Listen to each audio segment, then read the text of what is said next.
You're now live. We're here. Oh. Watch me pull my crotch. What? I was trying to pull my pants. I have stuff all over my pants. Ew. It's just fluffies. You're not even with my dog. How are there? I have this blanket that just sheds incessantly. Uh-huh. And I just got rid of it because it has a huge hole in it. Oh. And it always makes all my clothes flinty. You look very smooth. Thanks. It's also eerily quiet in here. Do you realize that? I know. Usually it's a little bit. There's like a background, like a white noise. I guess because we didn't turn the air conditioner on. Yeah. It's very like dead. It's so dead in here. Surprise! We're back at Manifest Comics for you guys today to talk about the comics coming out on August 1st, 2018. Wow, another month down. Summer's over. Honestly, I think July was a pretty good month for comics. It had a huge 4th of July, and then each week, I thought there were really good series that came out. Some ended, some began. Mm-hmm. And Good month. it was a good month, so I'm really looking forward and hoping that August is also a really good month. So, should we get started? Yes. Okay. Do you want me to get started? Well, DC, Dark Horse. Dark Horse. Okay. So, Dark Horse has a new #1. It's called Seeds, and I thought that the premise of it was actually really interesting. So let me read to you what that premise was. In a world, much like our own, people are smashing their phones and moving to the lawless, tech-free Zone B. And already that first sentence, I really like the idea because there are so many points where I'm just like, I'm gonna live off the grid, forget the society we live in now.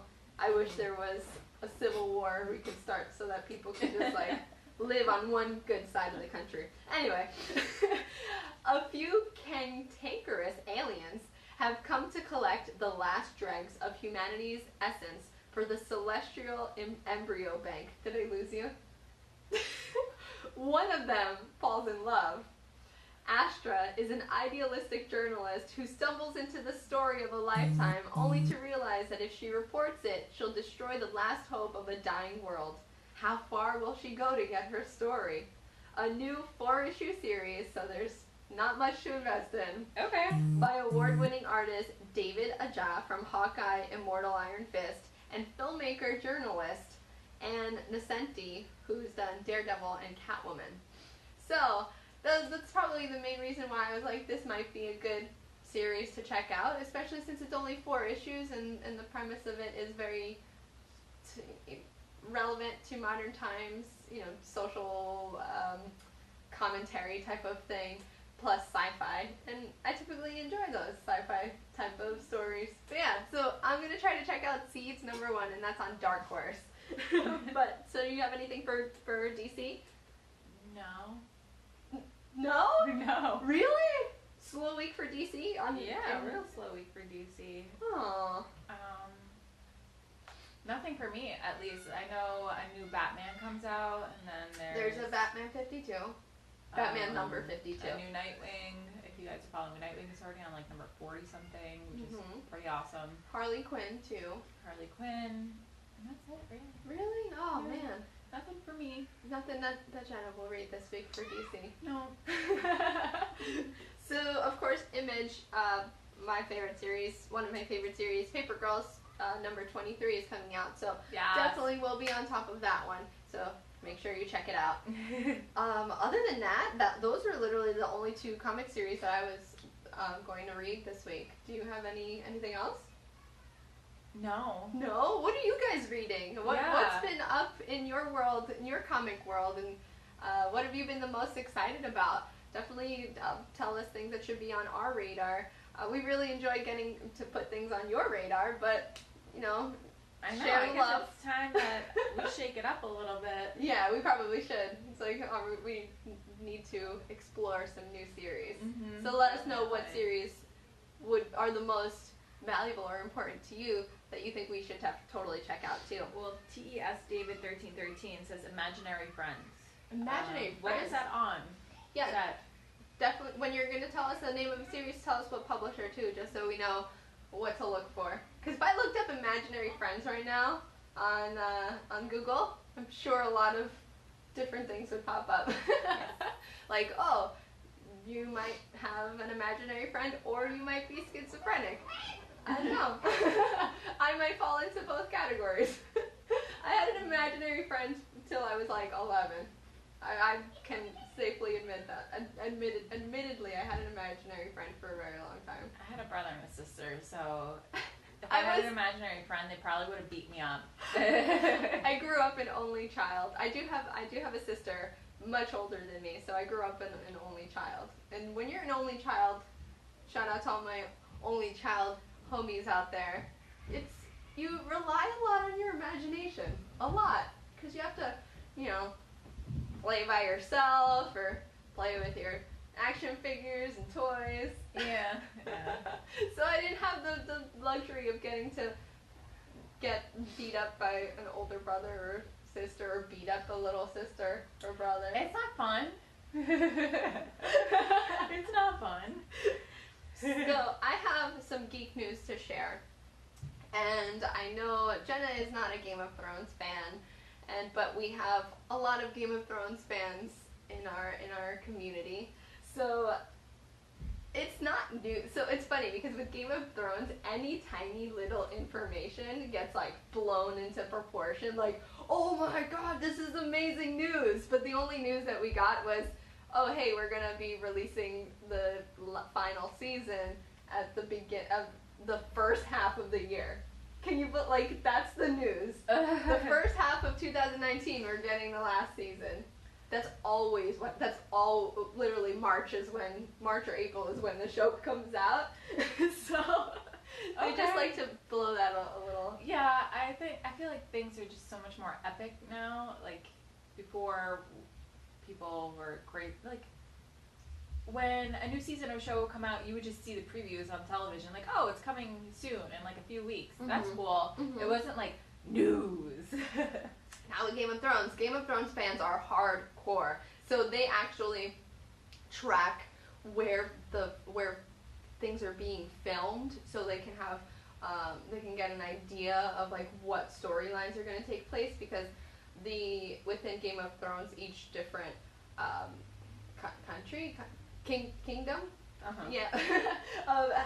It's very specific. So if they're filming in like a deserty area, they know that the storyline's going to be very much revolving around, wow, I'm blanking on her name, Queen of Dragons of Fire, her. Or if they're filming in Sweden or Norway or Ireland, they know that the storyline's going to be very much set on, wow, all of their names there's so many names that it's hard to keep track of sometimes, but yeah. And, bless you. And Sansa, like, tweeted something.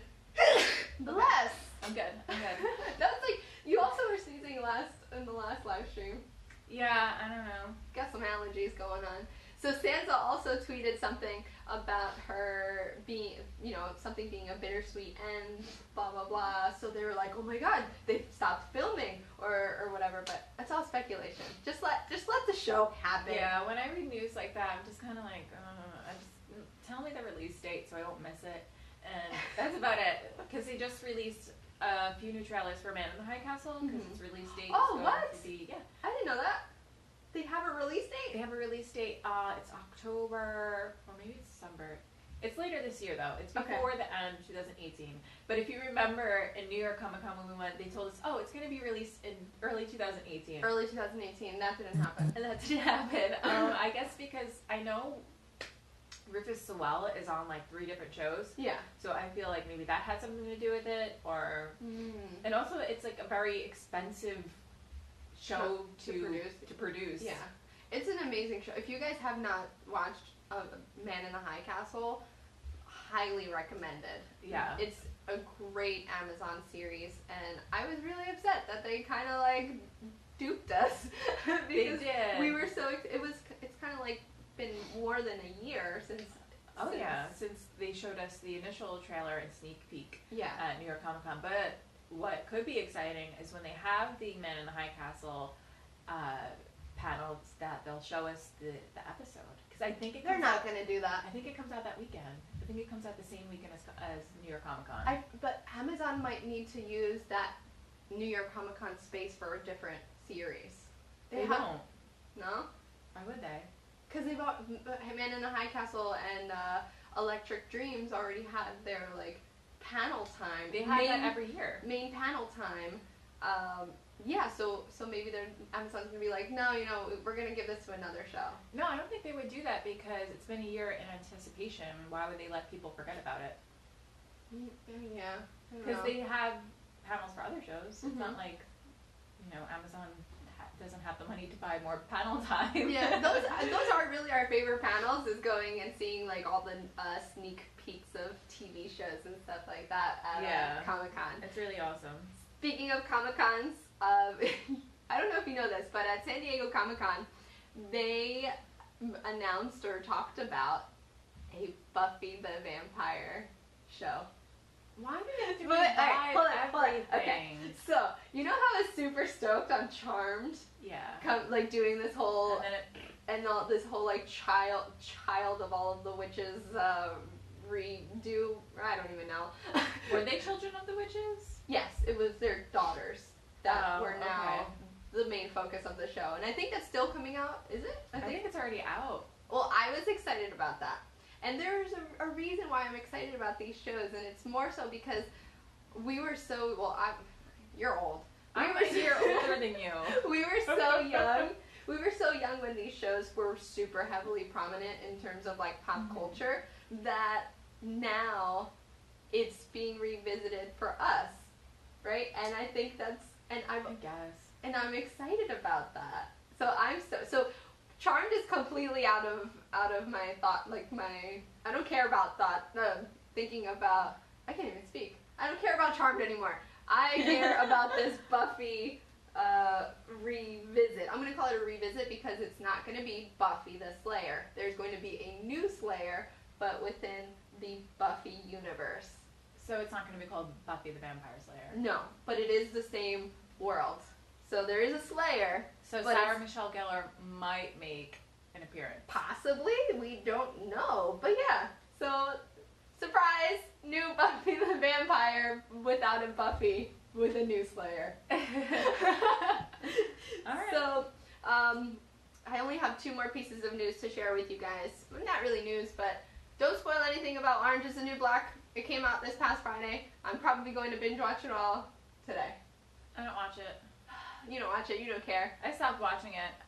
It's too good not to watch. It's too good. I have decided my time is more precious than sitting through a show waiting for it to get good again. No. It was always good. No. Yes. There was one season where I was just like, this is dragging butt. And then the next season was good, but then it was ruined for me, and so I was like, forget it. I'm not watching this anymore. It's too frustrating. So, I mean, normally I don't care. Normally I don't care too much about spoilers, but with shows like that, especially with things that are just so surprising and out of nowhere, because that's a lot of what happens on Orange is the New Black. You're just like, what? That just happened? It just kind of takes the element of surprise away for you, which is a big part of the show. Yeah, it just kind of takes the charm away. It takes like the point away of watching the show. Okay. So I just have one more thing to share with you guys. So if you have any more, if you want to look through the comments and see if anyone asked us any special questions. Have you guys watched the 2nd season of Glow yet? Yes! Oh my gosh! Thank you for asking us that. So much. I feel like the 2nd season is better than the 1st season. I think so too. And it kind of attacks a lot of issues that happened in that time period, like really creatively and sensitively, and with like this kind of like 2020 vision looking back on it as well. And the character development is so good, especially in Betty Gilpin's character. Oh yes, Betty Gilpin was amazing. She was amazing. She really got to shine this season, whereas the previous season she just kind of looked like a bitter friend. And this season you really get to know her more closely. Yeah, and shout out to Shakira Barrera and her character. Shakira ended up finding us during last Comic-Con because we cosplayed as Glow characters, and she like commented like, "Oh my god, look at this! It's so awesome!" And nobody knew about her yet, and now she has blown up because of Yo-Yo, which I very much appreciate her character. It was so great, and she's a sick dancer. She really is. She's such a good dancer. Skills. Isn't she from New Jersey? Yes, she's also from Jersey. And she's also Central American, so shout out to that. And yeah, so Glow there are just so many moments of extremely great acting, and there's so much emotion in this season, especially like you're saying, the topics that they bring up that happen in the entertainment industry. Of course, I'm sure the writers were very aware of what they were doing because of how many people get put on blast for their actions today, and their negative actions towards women and everything. The Me Too movement. Yes, and the Me Too movement. So they knew what they were doing, but while I was watching that, I was like looking at my boyfriend. I'm like, you see, this has been happening to women since the beginning of time. So, it's no new revelation. To see how that affected a particular character and the different opinions people had on it, and what the consequences that it had for the show. Just watch it. You guys need to watch it. Just watch Glow. And okay, this is very coincidental, but this actually really ties into my last piece of news, which is that Chris Hardwick is returning to AMC. I heard about that. And James Gunn is out. So that's kind of like Chris Hardwick back, James Gunn goodbye. Wow. And yeah, that's very frustrating to see James Gunn of Guardians of the Galaxy. Like, I feel like people should be called out on their stuff, but people are allowed to grow, they're allowed to learn, and they're allowed to be better people. And if we don't allow that to happen, then what is the point? Yeah, I'm sure I've said some really stupid things when I was a teenager. yeah, I'm sure let's not look at social media when we were like 14, 15 because years old. you actually, when you're a teenager and you're on Facebook, you're not thinking about things like that. You're not thinking about the consequences that it has, the words that you're saying and what consequences they have. And now, in today's climate, you are hyper aware of everything and, thinking about how it affects other people, which is very important.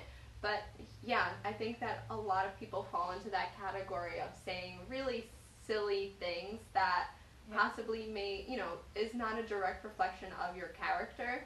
And we all grow. I've grown so much. I'm 27 years old, and I can tell you that even 3 years ago, I was probably like a shitty person. So I feel like if you're not looking back at your life and cringing a little bit, you're not growing enough as a person. Exactly. But yeah, it's gonna be upsetting. I think I'm sure they'll find another person that will be able to handle Guardians of the Galaxy.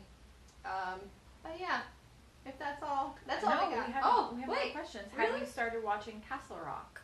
I have not, but I am very excited about it, and I told you that you need to watch this show because you really like Stephen King. I really like Stephen King, and I really like Bill Skarsgård. Yeah, Bill Skarsgård. He's such an amazing actor.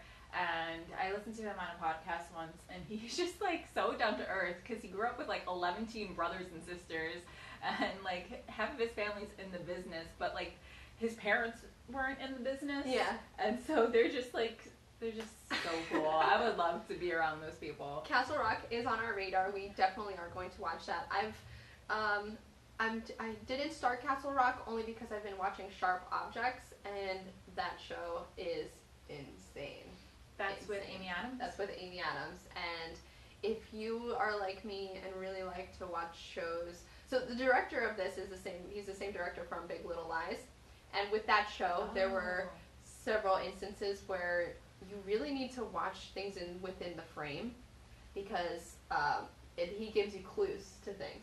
And in the next frame, something in that will be different. It will be changed. And a lot of people don't realize that, but it gives you all these like weird clues, and just like this breadcrumb trail that you're trying to follow when you do realize that things in as a director he's putting things in there specifically for you to try to unravel because it's a mystery type of show. It's so beautiful as like a cinematographer too. It's just the art is like so great and I get so passionate about it. Alright. I mean, that's the thing I should check out because the only thing I'm watching right now that's like so serious is The Rain, and I know that's been out for a while now. Okay. And I might have talked about this last week. I know I mentioned it to you a few times, but it's basically it's a Danish show. A Danish show. Okay. Yeah, Danish. Yeah. It's a Danish show, and it's basically the rain is getting people sick and killing them like almost instantaneously. And like the characters are so good, and they're supposed to be like young people, like not like teenage, maybe like late teens, early 20s. And the acting is so great, so phenomenal, because a lot of times when you get like this coming of age kind of people in the apocalypse, it's a little, but I definitely recommend it. And I'm at a point, do you ever get to a show where you just kind of like have to stop for a little bit? No. I get that way, because I'm like, this is just too much, because like something happened, and I was just like kind of upset that it happened. And so I haven't finished it yet, but I definitely would want to check out Sharp Objects after that. Oh yeah. And Castle Rock. I have like a specific example of what I'm talking about. So this doesn't like spoil anything because I don't think this show is going to be spoilable because in those last 3 episodes you're just like you're like what the hell is going on? But anyway, what is Sharp Objects on? It's on HBO. It's on HBO. I believe it's on HBO. And The Rain is on Netflix. Okay. So there's this moment where the two of the main characters are in a house, and the sister of Amy Adams is showing her a dollhouse that is the exact replica of the home that they're in. And there's a frame where you're looking at the dollhouse and you see a painting on the dollhouse, and the girl, the way that's set up is like the camera is focused on very close on the girl, and you see the dollhouse. On the painting, there was like an etched out word. It said girl, right? And then they pan over or go over to Amy Adams and then come back to that frame, and that word is gone. So like little things like that is like you're trying to like watch the show and catch it. Yeah. So definitely highly recommend both of these shows. Yeah. Ronnie Markle podcast says Barry is another great show on HBO starring Barry. Bill Hader. I like Bill Hader. It's about a hitman who wants to become an actor. That's You'll really funny. love it. Okay. I'll definitely check that out because Bill Hader in Stefan, New York's hottest club. Do you remember that? His Stefan character? No. On Saturday Night Live, he would be like, New York's hottest club is. So you don't remember that? No, at that point, I think I stopped watching SNL for a little bit. But there's a question from I Swear I'm Not Famous. How do you feel about Venom? Venom? Like snake poison? No. No. The Tom Hardy movie. Tom Hardy's in it. Gonna see it. That's it. Just because I love Tom Hardy. Tom Hardy is an amazing actor. I think I think a lot of people are very skeptical of this movie, but I'm going to give it a chance because I like the villains. I'm going to give it a chance. I just think Venom is such a cool character in terms of like his development and what he is. And I never really followed Venom that much up until now, so I'm excited to get like that first glimpse into Venom. Yeah, I'm stoked. Yep. That's it? I think that's it. You guys have talked me. I'm talked out. Oh, how do you feel about Amazon's upcoming Lord of the Rings show? Spirit Guild. There's a Lord of the Rings show. There's going to be a Lord of the Rings show. I only kind of looked into this. I really like the movies. I read some of the books. Really? Yeah. Oh man, I would like when I was a kid. I was just like, this is a lot of investment for me. I know, because the movies are 3 to 4 hours long, some of them, and they were all filmed at the same time. Yeah. Which is crazy. If you were an actor, like my brain would be like doing something like that. I'll check it out. I'll try it. I'm a little Lord of the Rings out because I think it's Token who wrote them. Yep. I like J.R. Token. He just kind of drains all your energy when you're reading the books. Yes. But you learn what things you can skip and what things you can like keep reading on with. 11-year-old me could not digest any of those books. I was like, you know what? I'm gonna stick with Harry Potter. It's akin to Harry Potter. It's just a little bit more flowery. Okay. The verse. But yeah, I'll check it out. It's going to be like a really expensive show for Amazon. Probably one of the most expensive shows that they've done. And I really like fantasy, and I haven't really found a fantasy show as of late that I really liked that wasn't canceled. Game of Thrones! No, that's an investment. I want to start fresh. And since the new one's coming out in 2019, I'm not going to finish all those seasons before then. No, I'm not. You can finish I'm not. I already know myself. I already know it's not going to happen. So I'm going to wait until after all that is said and done, and then I will start it. Okay. Okay? Because I don't want to listen and hear things and be like, that was ruined, about people talking about it and about it on news feeds and Twitter. Like, all right. Okay. But that's how I feel about Lord of the Rings. Is that it?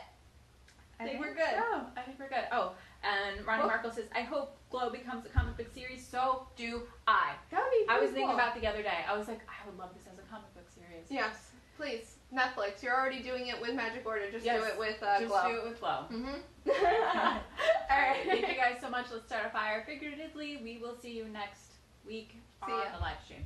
Bye.